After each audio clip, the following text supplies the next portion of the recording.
Okay, so I think we are allowed to start. Thank you all for staying with us and continuing your participation in this seminar that we are hosting about Black Sea and U.S. Black Sea strategy and Georgia, or Georgia U.S. Black Sea strategy. I think unlike internal Georgian politics, which is frequently shaken by some unexplained decisions, to put it mildly, and power struggles, this subject that we are going to discuss now, connectivity, infrastructure development, transit, there's much more positivity in this theme. So I'm glad that I'm moderating this panel. There are certain very interesting things that are happening, obviously in Georgia, but also in the region. There will be wonderful presentations going forward. We'll learn a lot today. I'm familiar with some presentations content, and that's why I can claim that. And but just wanted to say very briefly that region is going forward in terms of development, its own regional connectivity. Countries are doing a lot, investing in their infrastructure, and I'm talking about all the countries of Central Asia and South Caucasus. But there are certain countries that are probably in a more advanced position in that, and this is obviously Kazakhstan, Azerbaijan, and Georgia. We can name three of those countries. While some of the major infrastructure projects in energy sector happened in 90s and early 2000s, there were some extensions of those projects that took place in the last decade as well. And now we have a wonderful kind of report to make that molecules from Caspian Sea natural gas fields are traveling from Caspian Sea through Azerbaijan, Georgia, Turkey, Greece, Albania to Italy, and those molecules are warming up houses in Western Europe. It's a tremendous achievement, with some extension to some other countries on its way to Italy from Central Asia. So it's a different reality. Region is much better connected to the rest of the world, and it was just the natural gas, but we can also talk about oil pipelines connecting Caspian to Black Sea, Caspian to Mediterranean Sea. So, and by the way, all this happened because of very strong and targeted engagement of U.S. policy and U.S. government, facilitating all these infrastructure developments, and obviously with a strong regional collaboration, which was, by the way, stimulated by U.S. government involvement. So that was the big kind of energy story which connected the region Caspian as well as Georgia through because of this location to rest of the world. And then there are some other energy projects that under discussion. There's a Black Sea undersea cable. World Bank actually is doing the feasibility study for that. It's about to be completed, as I understand. So that will be another way of for Georgia and also Azerbaijan to be connected directly via undersea cable to European Union and deliver green energy from mostly wind, but also hydropower generation to European markets in Romania, Hungary, and maybe some other countries, contributing to European energy balance. So all these things are happening, and there were some interesting developments on the port side. Ambassador mentioned one project. There is another project. We sometimes neglect that there is a newly developed port facility in Poti, with 70 million US DFC invested in it, called Newport Poti, which with a 5 million tons of additional transshipment capacity. And so all these developments and railway improvement upgrades and the highway upgrades, all this makes obviously Georgia better connected to regional countries, and entire region better connected to with each other and the rest of the world. So this is our kind of umbrella subject, and we have three wonderful speakers today to share some of their perspective of some of the aspects of this development. And obviously, we are not limited only on this subject, but primary focus is obviously this subject. Our first speaker is Dr. Alexander Sokolowski, who serves as a Deputy Assistant Administrator in the Bureau for Europe and Eurasia at USAID. Has long time engagement with the region, 2 decades, and he's a high-level U.S. Foreign Service officer in the U.S. government. And but prior to that, he spent time in the region in different capacities. He is also a scholar of Russia and Eurasia. We could call him this way now after all these experiences in the region. And he, by the way, is graduate of your PhD from George Washington University. No, Princeton University. Princeton University, sorry. George Washington first semester. So, but you had some presence here, yeah. And who else could be a better speaker for us today? And with the again, USAID investing a significant amount of money and time in facilitating Middle Corridor, I think it's wonderful to have this opportunity to have Alex with us. Our next speaker will be Dr. Shomik, and I think it's Mehdirata. Mehdirata. Am I pronouncing H or no? Mehdirata. Mehdirata. Okay. My last name was butchered many times in my life, so I'm accustomed to that. So Shomik is World Bank's practice manager for transport in Europe and Central Asia. Previously, he was practice manager for South Asia. He has been at World Bank since 2002, working primarily in East Asia, Latin America, and Africa. He has served in the past in the transport sector's technical lead on urban mobility and climate-informed transport. So he has a long kind of experience in working in the transport-related issues. He lived in China, and he is co-editor and author of an edited book on low-carbon urban development in China. So I will not read everything, but he's a PhD from University of California in Berkeley, and executive MBA joined from UNSEAD and Tsinghua University, which is where? In China, soon. Yeah, Tsinghua, okay. So, and our last but not least speaker is Maya Omiadze. She is a head of Georgian National Tourism Agency. You all know that tourism plays very significant role in Georgian economy. But Maya is here obviously to talk a little bit about tourism, but also how Georgia is connected to other parts of the existing and potential markets, and how tourism in many ways facilitates both regional collaboration as well as connectivity through different means of the transportation. Maya previously served as the head of strategic communication for Ministry of Economy.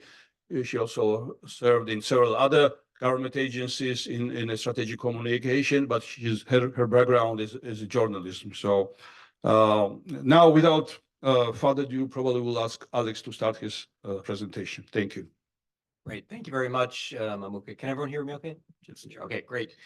It's a real pleasure to be here today, and thank you very much to the Davis Center and GW for having this conversation.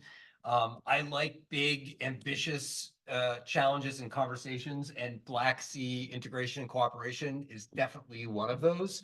I can tell you that, I think there was an attachment of the Black Sea strategy here that the U.S. government worked on. I can tell you that was a lot of effort, and just the reason why is it involves a lot of countries and a lot of different issues. So thank you very much for the opportunity. Secondly, I would say Mamuka mentioned the Middle Corridor and a lot of these things between the Black Sea and the Caspian Sea. I've heard more positive things and heard more discussions on the Middle Corridor, say in the last 9 months, than I had for the last 5 years.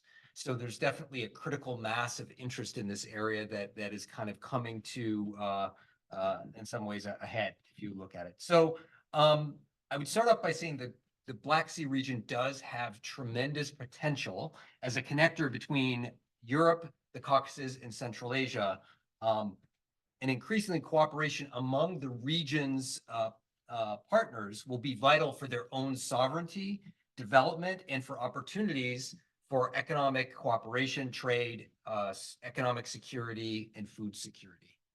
But I want to emphasize the point potential, because I think we have to go into this conversation clear-eyed about the challenges, right? So we have to recognize that the Black Sea remains an active war zone. But just as Ukraine has made it possible to export grain from the Western Black Sea, we all should be pushing the envelope in terms of what is possible for Black Sea integration, coordination, cooperation. And it doesn't always have to mean that we're doing things literally across the water. It can be cooperation, increased cooperation amongst Black Sea states and their neighbors. Now, the other, and I think that's what we've been trying to do in the U.S. government Black Sea strategy. I would also say that this is about establishing more viable options for the development of the countries of the region, right? For so long, countries of the region have been hostage in one way or another to great powers. Most recently, for many of them, it has been Russia. And I think Russia's aggression in Ukraine underscores the urgent need to help these countries transition away from their dependence on Russian energy and the Russian economy and Russian trade, and do something else. This should also be, I think, a moment of clarity and opportunity for these countries to build new options for themselves. And I think we're starting to see that, as many of them are saying, okay, now is the time, especially I think Central Asia and the Caucasus are like, how can we build new linkages for trade and energy? At USAID, we're focused on advancing regional economic development between Black Sea countries, Central Asia, and with the Euro-Atlantic community. And one of the things, I'm in the Bureau for Europe and Eurasia, we also have a bureau for Asia. And so we've had a lot of conversations between ourselves about how we can link the Caucasus and Central Asia. A long time ago, Central Asia used to be in our bureau, but that's a whole other story. Anyway, so we've been having that conversation. So for Georgia overall, a lot of our conversation today is focused on Georgia. What should be the key things we can look at? I would say that for Georgia, it has a real opportunity to be a true linchpin state in the region. And that's partly because Georgia is one of the few countries, really the only country, that gets along well with Turkey, Azerbaijan, Armenia, and in Europe, Bulgaria and Romania. So it really is well positioned to leverage its existing strong relationships with these countries. So the second question is, how would Georgia be able to punch above its weight on the middle corridor, on these kind of interactions? My argument is that Georgia should, and I'm not just saying this because we have someone from the Ministry of Tourism here, but is that Georgia should be the tour guide toward the West for the rest of these countries, meaning Central Asia and other Caucasus countries. What I mean by that, what's a tour guide? A tour guide is someone who really knows where they're going, even when they're walking backwards. And so what I mean is that Georgia, for the longest time, has said, we know where we're going. We're going towards Europe. We believe in the rule of law. We believe in all these things. So if it can be convinced that this is where we need to go, it can be that beacon for other countries that are not really quite sure where they want to go, or are less sure than Georgia is. So otherwise, if Georgia wants to be a pale imitation of Turkey, it's not going to do as well. So it's got what its comparative advantage, in my view, is its resoluteness about where it wants to go and where all these countries should go together and how they should work together. On the economic side in Georgia, our programming focuses on promoting economic growth, competitiveness, access to new markets, and resilience to economic shocks. So, for example, one of the things we've done in USAID is we've helped them work against the stink bug. I don't know if you know the stink bug, but it decimated a lot of their crops. So that's another area which we've worked with them to be able to respond when they have those kind of problems. And then also with an eye towards awareness of malign influence that may come from authoritarian states that do not necessarily have Georgia's best interest in mind. And what I mean by that is that sometimes there can be easy money, easy capital, or there can be things that seem like a good deal at first, but when you look at the fine print, they may not be as good as they look. In Georgia, we're also committed to supporting its role in the development of the Middle Corridor, as I said, which we think is going to not only open new markets, build economic growth, but also bring high-value jobs, not only in Georgia, but throughout the region. To that end, USAID recently launched its flagship $24.4 million five-year effort to accelerate the development of the Middle Corridor, and including rail, road, air, and sea routes that would help connect Central Asia to Europe through the South Caucasus, bypassing the Northern Corridor through Russia. This activity will also unite ongoing existing efforts to strengthen the Middle Corridor, including policy reforms, upskilling the transportation and logistics workforce, and improving efficiency of container transit. I'll give you a little bit more about what we're trying to do there in terms of some of the goals. We're trying to elevate Georgia as a leader, as the preferred trade and transport corridor, given the country's commitment to social, environmental, and governance best practices for businesses as Georgia continues to move towards the EU. And then also we want to advance digital transformation of transport and logistics industry through investments in digital data and payments infrastructure that will increase operational efficiencies and cross-border interoperability. Now, what are some of the targets for what we're trying to do through this program? These are quite ambitious, and we're looking to try to get some of these done by 2030. But I'll just give you a flavor of what we're looking for and how ambitious we are in trying to develop the Middle Corridor. So first of all, there are projections that the volume of the value of goods traded across the Middle Corridor will triple to 11 million tons a year by 2030. And so during that time frame, we're hoping to do the following things. First, unlock 200 million in private and public infrastructure investments to accelerate Middle Corridor development. Second, increase transport efficiency by 30% among participating transport and logistics sector businesses, with a 20% reduction in transit time while strengthening environmental practices. Third, we're looking to promote job creation in Georgia's trade, transport, and logistics sectors, and in Georgia's economy more generally, resulting in prosperity for workers, families, and communities. We're also looking to increase domestic resource mobilization for transparent, efficient public resource use to ensure sustainable reinvestment in the corridor. And then finally, to accelerate public-private dialogue and agreement to advance responsible trade and transportation systems for cargo and people. So that's a lot, but I think that's built on an understanding that there's a lot of ways in which the Middle Corridor can grow. The other thing I think that we're also trying to look at, and we may hear some of this from the World Bank in a little bit, is to work on targeting and addressing bottlenecks in current trade routes. I think the recent World Bank report that I saw targeted and focused on some of the transition from rail to port that may be some of the bottlenecks that we're seeing in Georgia, and seeing if there are ways that we can get around that.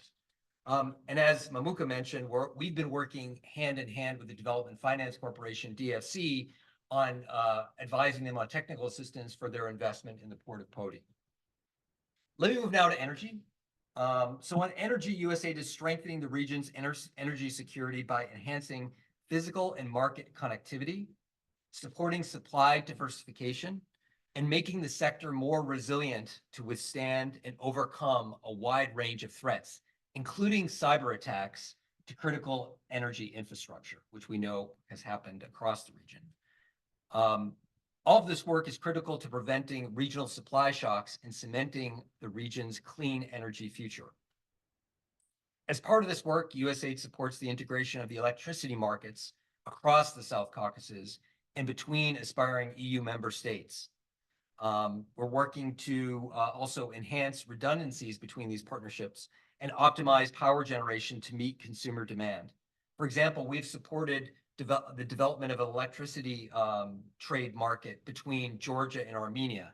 And we're also looking at the possibility of a new feasibility study that would allow much greater interconnectivity between the Georgian and Armenian electricity grids. And this would be this idea of a back-to-back station between Georgia and Armenia. Quite expensive. It would have to be something that we'd get the IFI's help on, but we are looking about ways in which we can, again, overcome some of the challenges there. We're helping our partners to plan for more efficient and cleaner domestic generation and expanding regional electricity and natural gas infrastructure to ensure transitional and next generation energy sources to get businesses and citizens to where energy is needed. We know that Georgia is very interested in the undersea cable. which would create opportunities for the further development of hydroelectric power in Georgia and for wind in Azerbaijan. USAID is committed to strengthening cross-border cooperation across the South Caucasus and with the EU to promote Western orientation of these countries, expand trade opportunities with the South Caucasus, and serve as a link between Central Asia and Europe. So if I could conclude, because I've gone on for a while with some concluding thoughts, I would say that what's happened in Ukraine should be a wake-up call for the South Caucasus, Georgia, and Central Asia, and it's a moment for change. The Ukraine war should spur countries in the region to diversify their relationships and strengthen their regional integration with their neighbors. They should try to become more resistant to manipulation by authoritarian powers and seek to expand their own options for economic growth and development. And they should seek to serve their own interests rather than relying on legacy institutions and legacy relationships. One thought that I have, and this could be a little bit for the question and answer, is that there's a lot of potential, in my view, for Georgia to work more with Armenia, who has a lot in common with Georgia and in some ways could benefit greatly from that partnership. Both could. But I would end with also just saying that I think it's important for all of these countries, especially Georgia, to remember their values. As I said earlier, Georgia can punch above its weight in the Caucasus by standing for the rule of law, anti-corruption, a level economic playing field, the free flow of information, and a vibrant associational life. In a word, democracy. And so if it reaffirms its commitment to the West and to the EU, it's going to be able to be that strong, resolute actor that can be a leader in developing the middle corridor. And what does that mean? That means progress towards the 9 steps towards getting into the EU. That means good elections this October. And that also means refraining from any actions that would limit the work of civil society. So with that, I'll conclude, but I just would end with, I think it's a positive moment of opportunity for Georgia and the rest of the Caucasus countries, but they just have to remember their values and what's in their interest. So I'll end there. Thank you.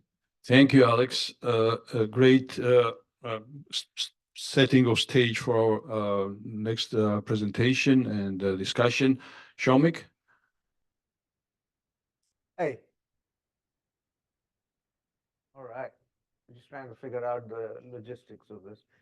I'm Shomik Mehendiratha. The H is pronounced. However, I think we were told to wait for a second, right? okay. Point of the computer, this one. Okay. Oh, okay. What did I? It works. Ah, it works. It works? It's okay. I'll do it.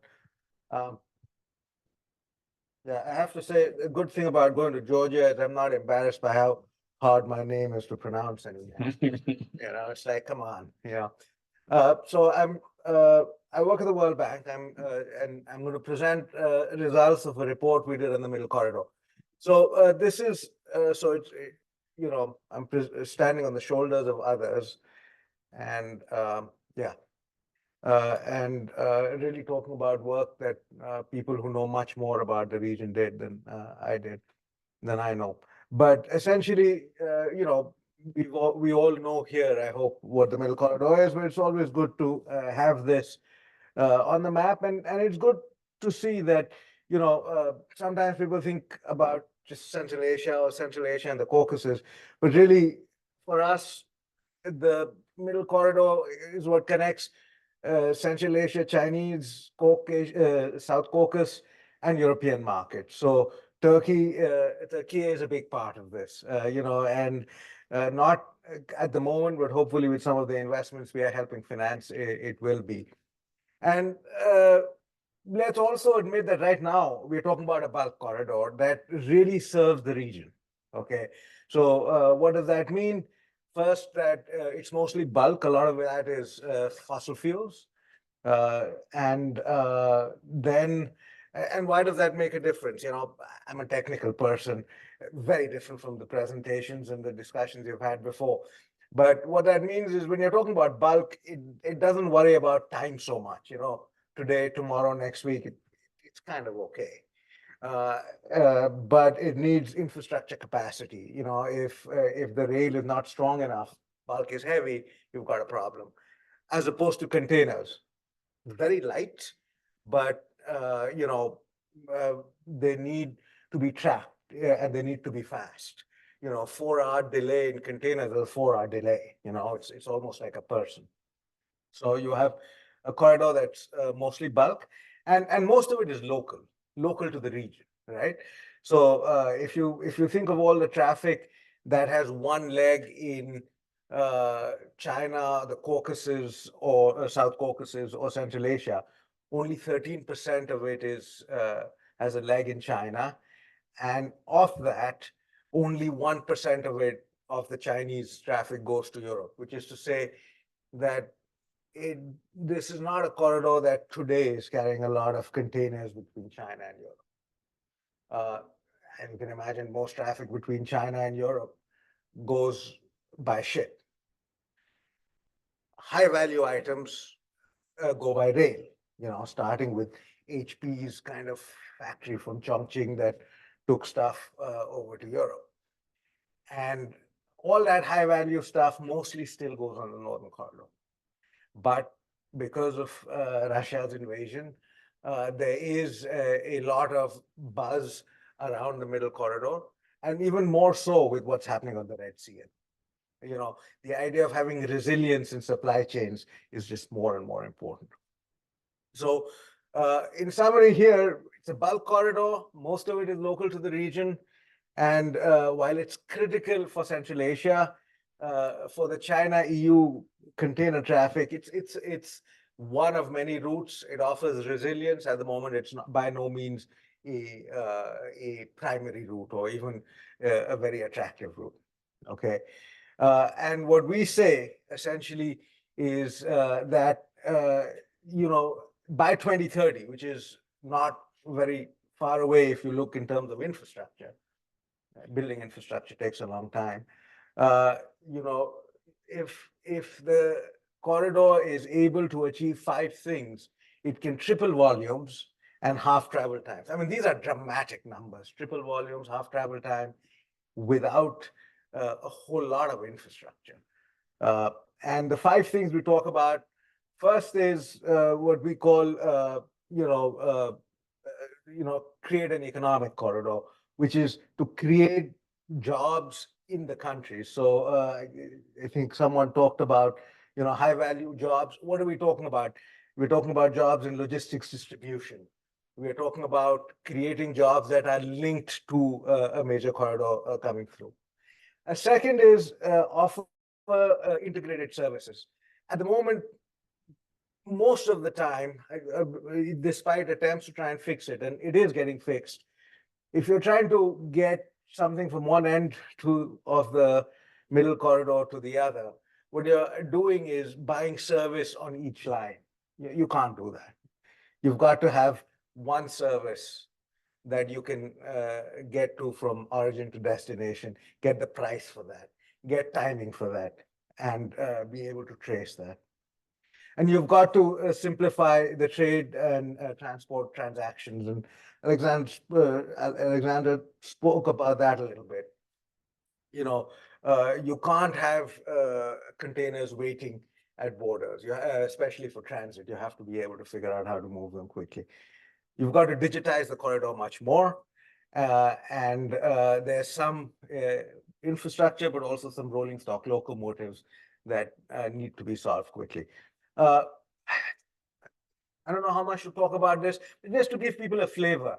When you're talking about digitization, what are we talking about? Really, there's an element of Expedia, so that when you go up, you can see what the prices are for your service. There's an element of air tags, so that your cargo can be traced. When it's grain, you don't really care as long as it gets there in September. But when it's a container, you want to know where it is, and you don't want it delayed by weeks and months.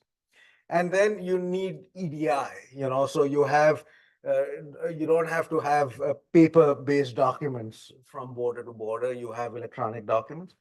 And then all of that digitization actually helps you operate stuff better, which is, really the core of where you can make a difference. What do you need in terms for this 2030? You need infrastructure.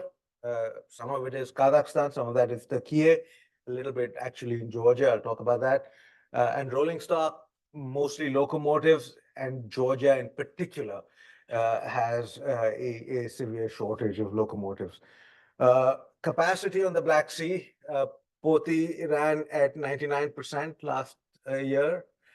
They don't have permission to expand yet, and situation is even worse on the hinterland side of Poti. That's where a lot of the delays are. And there's similar issues in the Caspian Sea on both. There's 60 days when things don't operate because of wind, the sea level is falling, and there are all kinds of other issues there. And then there are similar issues on the trade and transport side. On the trade side, customs facilitation, getting things through with block trains. And none of these rail services run on scheduled service. When a train gets ready, they run. And to make that transition to scheduled service is a big deal, which you will need with containers. All of that happens, what do you see? What you can get is up to 3 times the volume, half the travel times, a lot of the gains coming from container traffic. It'll still be, the middle corridor would still be a small part of the EU-China trade, but the good thing about, if you've got very little, you can gain a lot. So you become more and more competitive. And every time there are issues in terms of, the other supply chains, you're ready to take advantage of them. We have a report, so I'm happy to, anyone who wants the report, I'm happy to send them a link to it. Just a little bit on what those bottlenecks are. Most interesting here seems to would be the ones in Georgia, but some of them are in Turkey. From the Georgian border to Dwigri, and then the third Bosphorus crossing are important ones in Turkey, which we are actually supporting. But in Georgia, perhaps 3 things I would say. One is immediately capacity at Poti and Batumi is an issue. Locomotives are a big problem in Georgia for Georgia Rail. And then between Akalkalaki and the Turkey border, there's a 20-odd kilometer section which really needs privatization. It's part of a line that is being upgraded, the BTK line, but it's a part that's not going as well as it should. And there are some issues in Kazakhstan. There are some issues on the Caspian, and of course the ports on the Romanian-Bulgarian side, and the hinterland connectivity there also needs work, and corridor-wide issues. And if you go from there to 2040, you have a whole different set of investments that are needed, including perhaps the southern corridor through Turkmenistan and Kyrgyz Republic, China, very expensive, controversial, but may make more and more sense by then. And in Georgia, there will be need for more maritime capacity, including potentially, when Anarchia, if it comes online, would be a big part of that. Maybe I'll start finishing now. Just to say that there are a lot of actors here. You're talking about a lot of countries. You're talking about interest from not just a lot of IFIs, but a lot of other donors, the US, Europe, and all lots and lots of operators of different agencies. So that, of course, complicates any attempt to make things easier and faster and better. And perhaps with that, I'll finish with kind of the 3 big points that I hope that you take away from this. One, that the middle corridor already is a critical corridor for the region. It's a bulk corridor for the region, serves an important purpose. The geopolitical situation being what it is, there's an opportunity to capture a much larger share of, especially the China-Europe container traffic, and for corridor to grow. and to become really a part of supply chain resilience for China, EU. But that's not going to be easy. You've got a lot of actors. You've got lots of, it's weird to have a corridor that has rail and then ferry, then rail, and then ferry again or ship again. And to really make this happen, if you're going to make this happen, you'll need a combination of things. And I just throw that out there. And these are the things that the world has to, the actors have to talk about. Objective performance management, so that you know actually how long containers are taking, not just the containers that governments are looking at. Accountability mechanisms to hold each other responsible for solving the bottlenecks, and mechanisms to engage with the private sector, not just to finance stuff, but also to listen to them about where the problems are. Let me stop here and Thank you very much, Omik. This is very helpful to have a perspective on things and developments in the region. Before we are making this technical transition, I would like to make a couple of points. One is important. I think you're absolutely right, Shomik. The private sector is the best indication where things are moving, and if they are going somewhere, it means that there is a potential there. If they are not going somewhere, then there is a problem there. And interesting thing that if you want to export something from Georgia to China, nobody goes straight to the middle corridor. They go all over around the world. If let's say exporters of wine from Georgia, they export wine not through the middle corridor, but through OCC. And same, most of the things that is imported from China to, let's say, Georgia or Azerbaijan or Armenia comes around the world through sea, which indicates that there are some issues in this corridor that are not, it's not currently functioning as efficiently as it's supposed to function. So there are many different things that you name, of course, and my sense is that Caspian probably remains the most important bottleneck, but let's talk about that question and answer sort of session. And now our next speaker with a very important subject of conversation, which is tourism. Thank you very much. I'm grateful to be the part of this very interesting and important event and discussion, and thank you to speakers for this very interesting presentations and speeches. And of course, thank you very much for organizers and our moderator, Mamuka.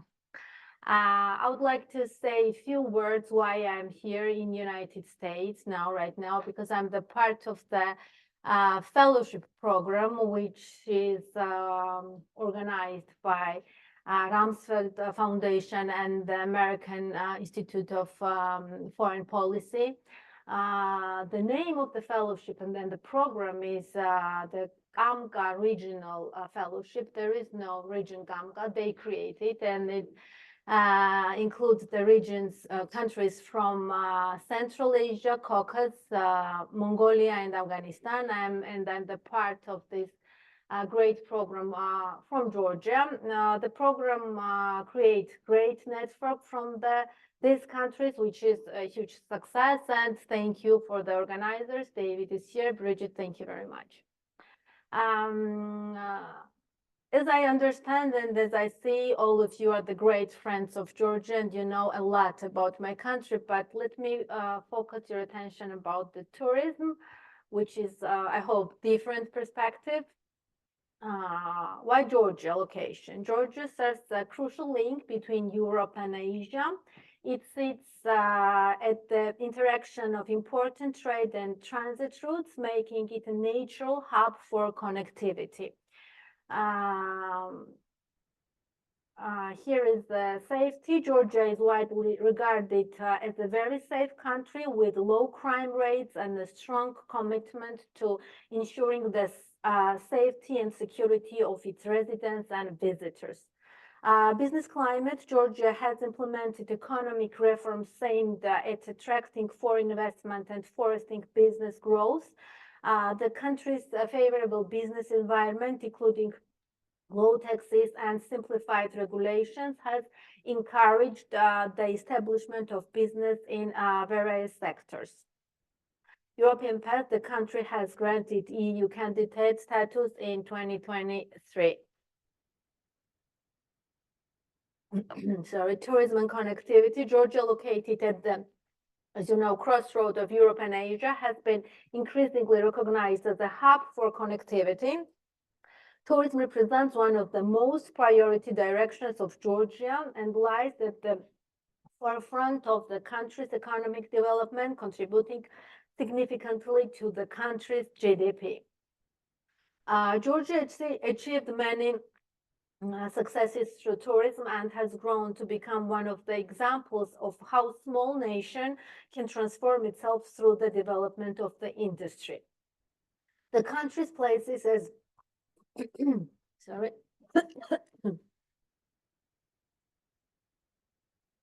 Cherry blossom again. Sorry. The country places a significant emphasis on the development of the regional tourism, recognizing its potential to drive economic growth and promote sustainable development within the Caucasus region. Through strategic partnerships, targeted investments in infrastructure and marketing, Georgia is actively working to position itself as a central hub for regional tourism initiatives. Before the pandemic outbreak, the country hosted the record mark number of visitors, almost 3 times more than its population, namely 9.3 million international visitors, generating $3.3 billion US. Net added value of the tourism industry at the share of GDP amounted to 8%. In 2023, the country reported a significant 26.2% growth in income, totaling $4.1 billion US. Further, the recovery rate reached 75.6%, with more than 7 million international travel trips and almost 92% recovery in its tourist trips compared to the year 2019. Georgia serves the pivotal global gateway between Europe and Asia, underscored by its strategic location and dynamic infrastructure development. Recent initiatives have amplified its role, notably through the establishment of modern transport corridors, enhanced air connectivity, partnerships, and investments. The creation of new infrastructure projects has been instrumental in bolstering Georgia's position as a bridge between continents. Georgia's connection with the world is robust and diverse. Georgia's strategic location along the Black Sea coast has long been a beacon for the maritime trade and travel. Other than that, Georgia's network of roads and highways offers a scenic journey for those who prefer to explore by car. Moreover, from 3 international airports, 49 airlines operate to 100 destinations. Government places particular emphasis on the improvement of air connectivity by attracting more airlines with its liberalized aviation market and developing new international directions connecting continents, countries, and the people. We hope to welcome the initiations of direct flights between Georgia and the United States, recognizing the significant opportunities it holds for advancing tourism development and strengthening bilateral relations. This is our strategic markets. According to the tourism strategy, our main motto is quality over quantity. Therefore, we identified target markets based on criteria such as geography, air connectivity, interest, and travel behavior, as well as specific approach and channels to influence them. It is important to increase the number of visitors from markets as Europe, the Gulf region, Asia, and North America. At the same time, to attract higher spending markets through increased and more effective marketing and promotion. What makes Georgia too attractive? Georgia stands as a four-season destination, captivating travelers with its ever-changing scenery and incredible allure. What truly sets Georgia apart is its renowned hospitality. The warmth and friendliness of Georgia people create an atmosphere where every interaction feels like coming home. Georgia is rich with culture and natural heritages spanning millennia, from ancient landmarks steeped in history to vibrant traditions of art, music, and gastronomy. Georgia offers a glimpse into a world where the past and present intertwine seamlessly. Very briefly, I will talk about the strategic tourism products. Georgia offers strategic tourism products that cater to a wide array of interests and preferences. Nature and adventure, from the peaks of the Caucasus Mountains to the lush valley and pristine lakes. Outdoor enthusiasts can indulge in hiking, trekking, mountain biking, and water sports. Cultural heritage, Georgia is a place where ancient traditions come to the life amidst historic landmarks and UNESCO World Heritage Sites. Every corner of Georgia tells a story of its vibrant past. Wine and gastronomy. Georgia is a homeland of wine with a winemaking tradition that dates back over 8,000 years. Georgian gastronomy encompasses a rich and diverse culinary tradition that reflects the country's cultural heritage and geographical influences. Health and wellness. Georgia offers a plethora of health and wellness retreats among breathtaking natural scenery, sun and sea. Georgia's coastline along the Black Sea offers endless opportunities for seaside relaxation and recreation. Winter activities. The winter resorts of Georgia offer high-level infrastructure and a diverse array of winter activities, including skiing, snowboarding. And I would like to add that this year and last year, previous year, Georgia was a host of the World Championships in skiing and snowboarding, and it was huge success for us. The last is MICE tourism. The business tourism is an increasingly important segment of Georgia. The country repeatedly emerges as a primary destination for corporate events and business partnerships in the region. And Georgia offers a wide variety of multifunctional venues for holding high-level conventions, ranging from modern to traditional. Different indoor and outdoor exhibition spaces create excellent opportunities for visitors. Thank you very much, and welcome to Georgia. I want to invite all of you to travel to Georgia. I know that most of you have been already there, but let me be your host. Who can be the better host than head of tourists, right? So thank you very much, and I'm happy to if you have any extra questions. Thank you, Maria. And now we have about probably 15 minutes to have 17 minutes questions and answers. We'll start from there and all from there. Yes, thank you. Stephen Benson, I'm the president of Littoral Solutions Incorporated, and I want to thank you for having this event. I'm so enthusiastic, having started on this 20 years ago with Fred Starr and Andy Kutchins, Fred well before that, but CSIS and at CACI. Back then, when we were writing on this, the issue was dollars per ton mile. Commercially, it's dollars per ton mile. When you can get the price of the product on the shelf down to a small percentage that's involved in the transportation of it, then you got a market. In the US, it's 1 or 2%. Elsewhere, it's always above that. But it was dollars per ton mile we were looking at. And the middle corridor, I mean, that was clear. That was where it was going to be best. What I didn't consider is that you're at the middle of the middle corridor. So the market can span out from there.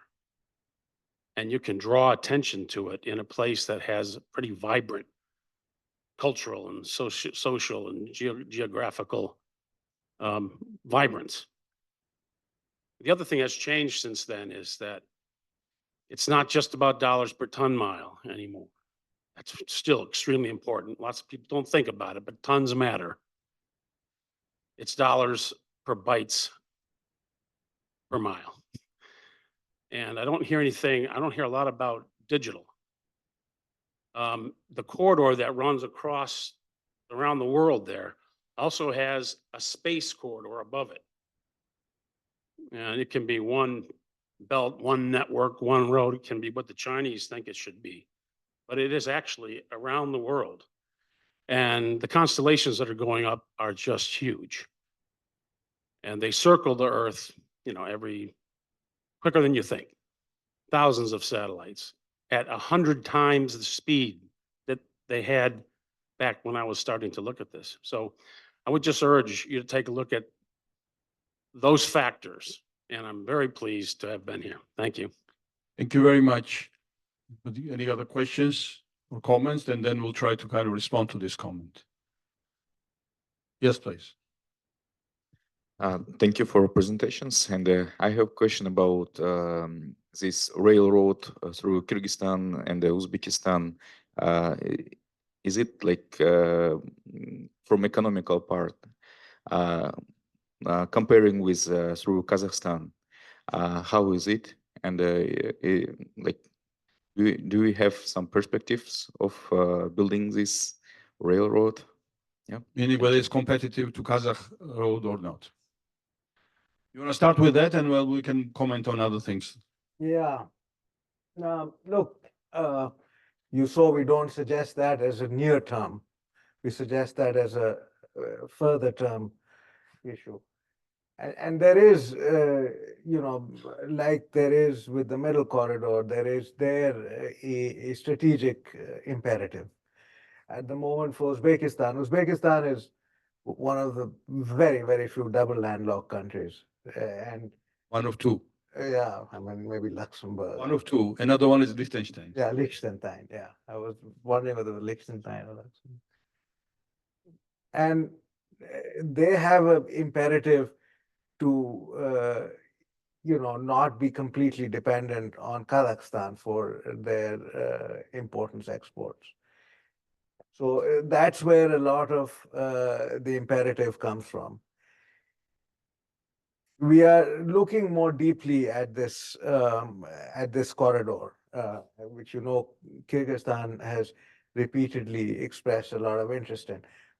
Now, the issue may well be not whether on any given day, whether it's economical or not, but what are the underlying dynamics and risks that make it economical or not?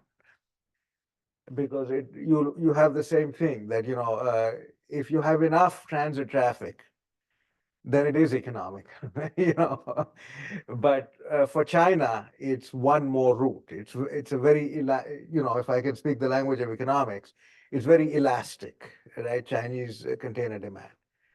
But if you have a combination of things that fall into place, one, contract for Chinese traffic, two, a contract for Uzbek traffic, see, the kind of demand that Kyrgyzstan is looking at for their own traffic. Some of it is metallurgical coal, some of it could be critical minerals. It's very, very incipient. They need to translate that, in our view, into much more firm contracts. When you have a railroad in the US, you're looking at 30-year contracts, right? So you can't be looking at the fact that the traffic is there. And then you get the two countries that know how to build this kind of railroad, which would be mostly China, but also Uzbekistan, to take an equity stake rather than a debt stake. Then maybe it becomes economical. Yeah? Okay. Thank you. Maybe we'll talk briefly about the digital connectivity issues and just to comment a little bit. Just real quickly, I think a lot of the issues, yes, that's a really important issue. But I would say a lot of the issues have to do with interoperability, coordination, and harmonization of these systems. Because I think what the challenge, as we've talked about many times, is there are many actors who have their own ideas and their own systems. One little story that I get, right, when I talk to Georgians about things, they say, oh, like they're at the center of their universe. All right, here's our plan for the undersea cable, and it's going to work this way. And then you talk to Azerbaijanis and they're like, no, it's our undersea cable and we're going to let the Georgians be part of our game.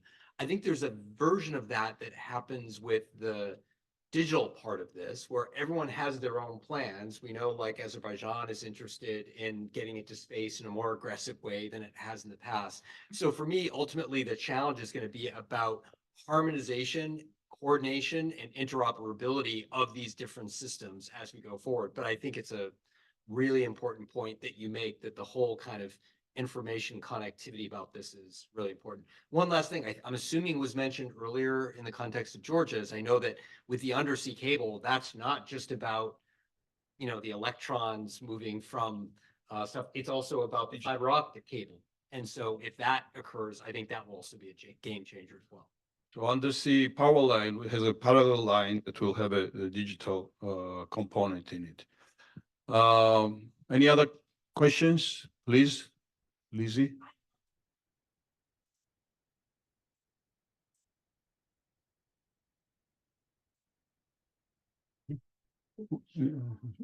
There was, before COVID, the delegation from Georgia, the embassy is here. So delegation from Georgia, the Minister of Economy and the Deputy Ministers, they had some coordination and some the meetings. But then during the COVID, everything stops, and now we are starting to go back on that stage and start again. So yes, we hope also. It's strategically very important, economically not easy, commercial wise. As Shomik was mentioning, you know, for private sector to get involved, they have to see what I invest, what I get back. So and everyone needs to see, like, and same with railway. If you know what you ship from what distance and how much it costs, you look at it. If there is a commercial viability there, you do it. If not, you don't do it. So pipelines are built because of, again, if there are commercial viability of the pipelines. If not, nobody builds them. There are some politically driven projects, but even those who are politically driven ultimately become commercially viable because of some political decisions. Unless you make them, then private sector will not participate. I have a couple of kind of thoughts, maybe that will stimulate other questions. And also, you are a political scientist, and I want to hear your opinion about something that I'm going to say now, and that may cause some trouble to me, but I will still say that. You know, Georgia needs, and we all talk, I mean, entire first half of this seminar was about all the geopolitical challenges, like the Black Sea, which is challenged not only other countries, but a huge challenge for Georgia as well. And a lot of people talk about some of the strategies, our good friends talk about multi-layer security, like a balancing act and so forth. Unless you involve all the actors from all the parts of the world in a place like Georgia, then how are you going to balance and have some kind of deterrence vis-a-vis some threats? So the question is, and hypothetically, let's think about that. I had this conversation with some of the former government officials in US. If Ukraine had not broken the signed agreement with China on Motor Zich factory privatization, when China already bought it, the agreements were signed, but then agreement was canceled because of the certain pressure coming from certain places. And so it didn't happen. Would Russians, and with China's reaction to Russian attack on Ukraine, will be the same or different? That's one question. Second question is, if Georgia's infrastructure has some presence from strategic power like China, with whom Russia has to deal with. There's one other strategic partner with whom Russia has to deal with, which is Turkey. But another, if you have more layers of this type of presence in Georgia, are we achieving more security? And shall we be afraid of this type of participation? Georgia and China are very far away from each other. And challenges coming from neighboring powers are more sensitive for Georgia than those that are maybe coming from other parts. So what I'm saying is that if, let's say, port infrastructure has some Chinese interest, or some other kind of elements of infrastructure has some other Indian or other kind of presence there, some of these sectors are maybe less attractive than others, but again, as Fred Starr, our colleague, calls it, unless you build this sort of need for this transit corridor through Georgia and Azerbaijan and other countries, which is required and needed and invested by many powers, like Suez Canal. And Fred calls it Land Suez, South Caucasus. Then you have always to deal with this kind of challenges. So I'm just throwing this kind of maybe provocative idea of, and I know there are political considerations in it. You know, some actors are not as committed to certain values than others. But unless Georgia is part of the securities umbrella system that guarantees Georgia's political security, how can we deal with this challenge? So if we were part of NATO, then it's a different conversation. Even then, you have to have a multi-layer security, probably deterrence system. But now, in the current circumstances, Georgia has none of this. So I talk too much, but I had to stimulate some thoughts, and we still have like 5 minutes. Maybe you start. I can respond a little bit, but I'll put my existing biases on the table, right? In the sense that you said a political scientist, and also I've studied democracy, and I feel that fundamentally authoritarian regimes approach international relations, international economic relations a little bit differently than democracies do. And that what I would say, again, biased, but a lot of democracies say we want the rule of law. We don't want corruption. We want a level playing field so we can all do business together and let's all go. I don't know that authoritarian regimes necessarily think that way. I think they have integrated corruption a little bit more into their way of doing business. They don't have things like the Foreign Corrupt Practices Act like we have in the United States. And I think ultimately they're about their own interests, about how they as a state benefit from that deal. Whereas I think in a lot of cases, there's an understanding with democracies of let's have a fair deal. And yes, there will be some will do better and some will do worse.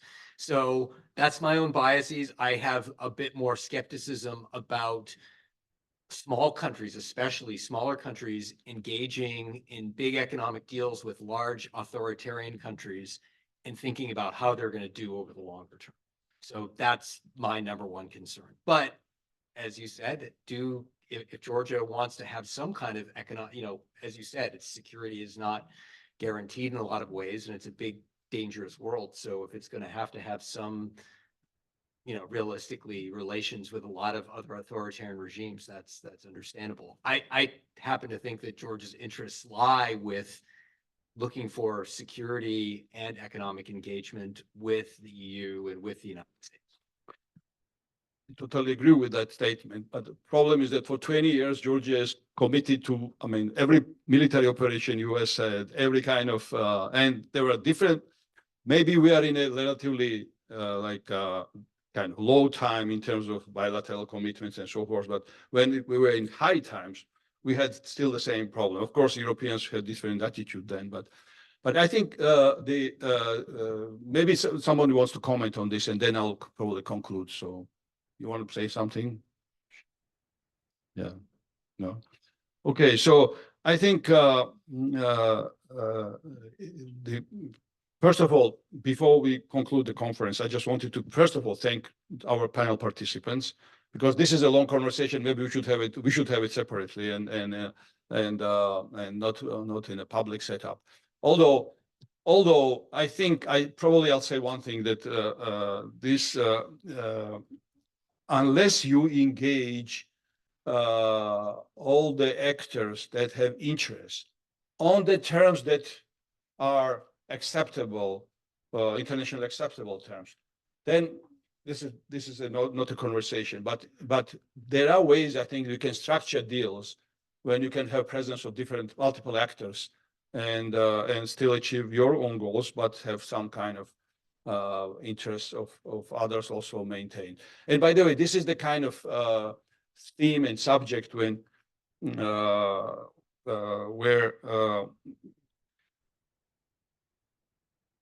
if you look at the map, obviously, and you see the neighborhood of Georgia, And if you look at the history of Georgia, so unless you play this balancing game, there is no way you can survive as a state. And I think they have to find a way somehow to deal with that problem. Before I close and before I thank properly to our speakers, I should probably say thank you to founding director of Georgian Studies program at Davis Center at Harvard University, Stephen Jones.